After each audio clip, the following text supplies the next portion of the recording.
অনেকে তার স্ত্রীকে অনেক ভালোবাসে, অনেক ভালোবাসে। অনেকে প্রেম করে বিষ খায়, বিষ খাওয়ার পরে বাঁচেও থাকে, কিন্তু তারপরেও তারে পায় না। যেমন আমি একজনের এরকম কাহিনী জানি, যে তাকে বিষ খাওয়ার পরেও পায় নাই। তো অনেকে আবার তার বউরে খুবই ভালোবাসে, ভালোবেসে কাপড় চোপড় কাইচে দেয়। দেখছি এরকম, আমি এক ভদ্রলোককে দেখছি। তো তেমনি আবার যে মহাভারতে এরকম কাহিনী আছে, যে অনেকে তার প্রিয়তমা স্ত্রীকে ভালোবেসে তার জীবনের অর্ধেক আয়ু দিয়ে দিয়েছে। মানে আমি যতদিন বেঁচে থাকবো তার অর্ধেক আয়ু দিয়ে দিছে, এত ভালোবাসে সে তার বউকে। হ্যাঁ, তো মহাভারতের আদি পর্বে এরকম এক ঋষি কুমারের গল্প আছে, যার রাগ পুরো সাপ জাতিকে বা সর্প জাতিকে ধ্বংসের দ্বার প্রান্তে নিয়ে গেছিল। কিন্তু এক অভিশপ্ত সাপের বাণী তার জীবনকে বদলে দিয়েছিল, পুরা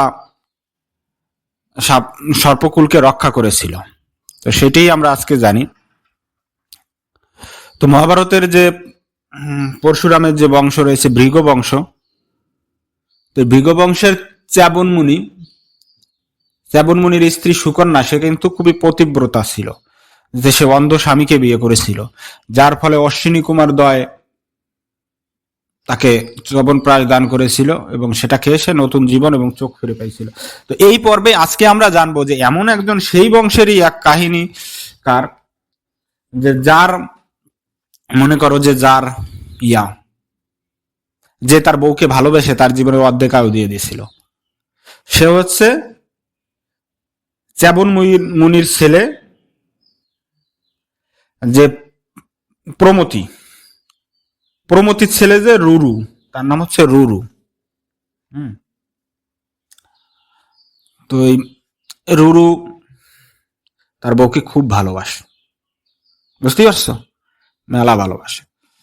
তো একদিন একটা সাপে কামড় দিছে তার বউকে, তার বউ গেছে মরে, মারা গেছে। সে তো কেঁদে কেটে একাকার, কঠিন একাকার, এমন কাটা, এমন শোকে পড়ছে যে যা দেখে স্বর্গের দেবতাদের পর্যন্ত মায়া লেগে গেছে, বুঝতে পারছো। গড়াই গড়াই কানতেছে, এটা সেটা, তার শোক আর দূর হয় না। এরপরে করছে কি, দেবতাদের মায়া হয়ে গেলে দেবতারা একজন দূত পাঠাইছে, দেবদূত, যে যাও ওর কাছে শোনো, ও এত কান্নাকাটি করতেছে কেন, বউ গেলে তো বউ পাওয়া যায় নাকি, সে আর ওরা ঋষি কুমার আরো বউ পাবে, চেহারা সুন্দর আরো বউ পাবে, কি কও? হ্যাঁ, প্রাচীন ঋষিদের তো 3-4টে করে বিয়ে করার শখ ছিল নাকি, এ জানি থাকতেও পারে নাকি। তো আসছে, পরে বলতেছে যে আমি তাকে ফেরত চাই, তাকে ছাড়া বাঁচবো না। তো এরকম সব প্রকাশ করলে তো বলছে ঠিক আছে, তুমি তোমার বউকে ফেরত পাবে, কিন্তু এর জন্য তোমার অর্ধেক আয়ু দিতে হবে। কি অর্ধেক আয়ু দিতে হবে? তার জন্য তো আমি জীবনই দিয়ে দিতে চাই। তো অর্ধেক আয়ু আবার কেন, পুরোটাই দিয়ে দিই। তো যাক, তার কথায় সন্তুষ্ট হয়ে দেবদূত তাকে যমরাজ বা ধম্ররাজ্যের ওখানে নিয়ে গেছে, যে পুরো কাহিনী বললে। তো তার স্ত্রীর প্রতি ভালোবাসায় মুগ্ধ হয়ে যমরাজ তার স্ত্রীকে ফেরত দিয়েছে, বুঝতে পারছো। রুরুকে তার যে স্ত্রী প্রমতিকে ফেরত দিয়েছে, অর্থাৎ রুরু এবং প্রমতি স্বামী স্ত্রী। এবার ওখান থেকে ফিরে আসা রুরু বলতেছে, শালা সাপের কামড়ে আমার বউ মারা গেল, দুনিয়ায় কোনো সাপই রাখবো না।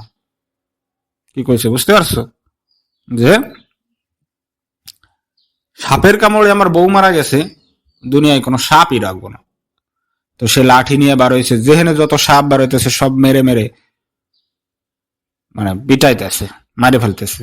এই জন্য করে সাপ কচু কাটা সাপের মতো পিটানো, এরকম কঠিন পিটানো আছে, পিঠে বহুত সাপ টাপ সে মেরে ফেলছে। এইভাবে সে করতেছে। এবার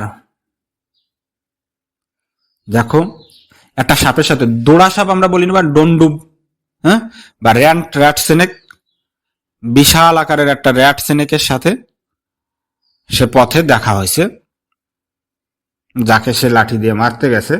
এই রুরু রুরু মারতে গেলে ডন্ডুব সাপ বা ঢেড়া সাপ তাকে বলতেছে যে আমাকে মারতেছো কেন, আমি তো তোমার কোনো হিংসা করি নাই। এই অহিংসা জনকে তো মারলে মহাপাপ হবে তোমার। অহিংস জনকে মারতে হয় না, আমি তো তোমার কোনো ক্ষতি করে নেই, কিন্তু তুমি আমাকে মারবে কেন? তো যে আশ্রয়হীন, যে হিংসা করে না, তাকে তো মারতে হয় না। অস্ত্রহীন, আমি তো তোমার কোনো কিছু ক্ষতি করি নাই, কোনো কিছু করি নাই, আমাকে মারবে কেন? অহিংসা যে পরম ধর্ম, এটা কি তুমি জানো না?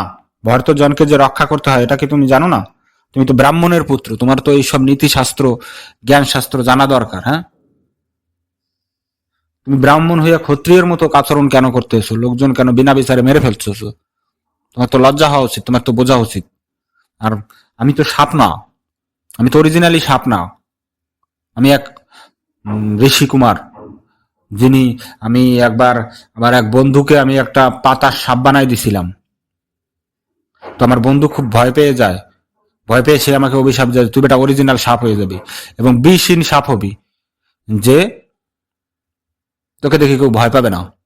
এবারে ড্যাড়া সাপ, জলে থাকে যে সাপ, ড্যাড়া সাপ বা র্যাট সিনেক আমরা বলি, ঘরে যে সাপ থাকে এটাও কিন্তু র্যাট সিনেক বলে। হ্যাঁ, বা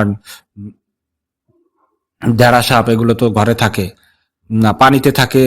আর র্যাট সিনেক থাকে ঘরে, মানে ইঁদুর এইগুলো খাইয়া পরিবেশের ভারসাম্য রক্ষা করে, কিন্তু ক্ষতি করে না। হুট করে ফোসফাস করে ওঠে, এটা সতর্কতামূলক প্রতিরোধের জন্য, কিন্তু কামড়াইলে ক্ষতি হয় না, কিন্তু ক্ষত হয়। ক্ষতি হয় না, কিন্তু ক্ষত হয়, বুঝতে পারছো? তো এই যে যে সে তাকে জ্ঞানের কথা বললো, যে ক্রোধ করে তুমি কেন এরকম আমাকে মেরে ফেলছিস, অহিংসা জনকে তুমি কেন মেরে ফেলছো, এইটা তার জ্ঞান চক্ষু খুলে দেয় যে আসলেই তো আমি অসক্ষ কেন মেরে ফেলছি। হুম। তো সে তার সাপ মারলো না, তার জ্ঞান চক্ষু খুলে গেল যে না, এটা আসলে ঠিক হয় নাই। এবং সেই ব্রাহ্মণ কুমার বা ঋষি কুমারও উদ্ধার হয়ে গেল। এই রুরুর সাথে দেখা হয়ে, কারণ তার এটা অভিশাপ ছিল যে রুরুকে পাইলে তুমি উদ্ধার হয়ে যাবে। তো এই যে যে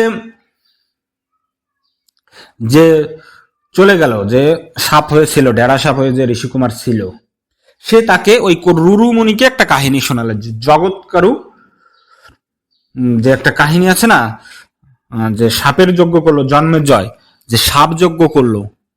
হ্যাঁ, যে তার পরীক্ষিতকে যে সাপে মেরে ফেলেছিল, সেইটার প্রতিশোধ নিতে জন্মের জয় যে সাপের যজ্ঞ করলো, সেই কাহিনীটা এখানে শোনালো। তো এই রুরুকে সেই কাহিনী তিনি শোনালো, যে কিভাবে আস্তিক মুনি এই যে সাপ মেরে ফেলতেছিল, আস্তিক মুনি এসে কিভাবে সেই যজ্ঞটাকে ঠেকাইলো, এবং সেখানেই প্রথম কিন্তু মহাভারত পাঠ হইল। বৈশায়ন প্রথম সেই যজ্ঞে এসে, যে সর্পনিধন যজ্ঞে এসে মহাভারত পাঠ করলো। তো এইটাই হচ্ছে আজকের কাহিনী, যে একজন একজন মানুষ তার স্ত্রীকে কতটা ভালোবাসতে পারে, ভালোবেসে তার অর্ধেক আয়ু দিয়ে দিচ্ছে। আজকাল কি এরকম মহাপুরুষ দুই একজন পাওয়া যায়? পাওয়া যায়, রাস্তায় দুই একজন দেখা যায় যারা প্রেমে ভালোবেসে ছাকা খেয়ে পাগল হয়ে গেছে। হুম, তোমাকে চাই, শুধু তোমাকে চাই, আর কিছু জীবনে পাই বা না পাই, কি হোক, কালো হোক, সুন্দরী হোক, ধলা হোক, যাই হোক। হ্যাঁ, হ্যাঁ, পীড়িতের পেতনি। হুম, কি কহ? ঠিক আছে, ভালোবাসা বাইসে থাক। হুম, জগতের সকল প্রাণী সুখী হোক। শুভ সকাল।